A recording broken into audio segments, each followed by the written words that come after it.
Guys আবার একটা long video নিয়ে চলে এলাম। তো আজ আমাদের এখানে শীতলা পুজো ছিল। প্রত্যেক বছরের মতো এবছরও শীতলা পুজো আমাদের এখানে।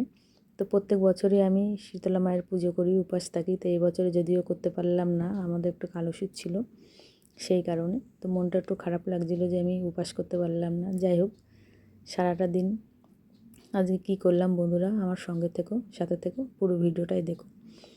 তো একটু কর্তামশাইয়ের সাথে বেরিয়ে পড়লাম। আমি পুজোর এখানে একটু দাঁড়ালাম, দাঁড়িয়ে দেখলাম। দেখে মায়ের পুজো আমরা খুবই মানি। আমার শাশুড়িকেও দেখতাম, মা শীতলাকে খুব মানতেন। আমরা পুজো শেষ না হওয়া পর্যন্ত উনুন পর্যন্ত ধরাতাম না, আমরা গ্যাস ধরাতাম না। যদিও পুজো হয়ে যাবে, কুলো ভাসিয়ে দেবে, তারপরে আমরা গ্যাস ধরাতাম। তো আমরা দুজন বেরিয়ে পড়লাম একটু ঘরে ঠাকুরের পুজো দেওয়ার জন্য। ফল নেব, ফুল নেব। তো ফল ফুল নিয়ে নিলাম ঘরের ঠাকুরের দেওয়ার জন্য। তো রাতে আবার বেরিয়েছিলাম মায়ের সাথে। তো একটা ঘড়ি কিনেছিলাম, ঘড়িটা চেঞ্জ করার জন্য। তো একটা বাচ্চা মেয়ে কী সুন্দর দুষ্টুমি করছিল, আমার খুব ভালো লাগছিল। আমার ওড়না ধরে জামা ধরে টানাটানি করছিল, পায়ের উপর পা দিয়ে কেমন করছিল, খুবই ভালো লাগছিল। মুখ দেখে ভালোবাসি, খুবই ভালো লাগলো। তো শেষমেশ ঘড়িটা চেঞ্জ করা হয়ে গেল আমার। ঘড়ি চেঞ্জ করা হয়ে যাওয়ার পরে আমি ব্লাউজের দোকানে আসলাম, যদিও একটা ব্লাউজ নিয়ে নিলাম।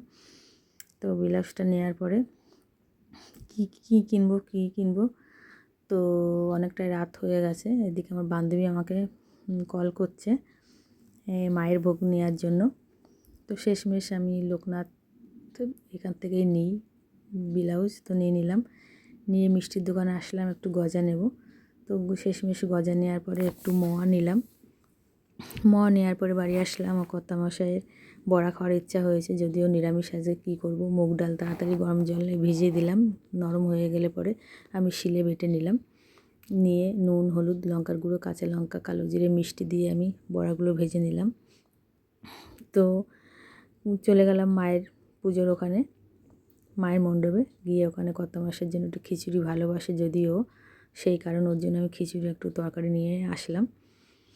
নেওয়ার পরে বান্ধবী আমাকে ডাকছিল মায়ের ভোগ খাওয়ার জন্য। তো মায়ের ভোগ খেতে বসে দেখুন কী অবস্থা বন্ধুরা, পড়বি পর আমার থালার মধ্যেই একটা 2 টাকার কয়েন পড়ে গেছে দেখুন।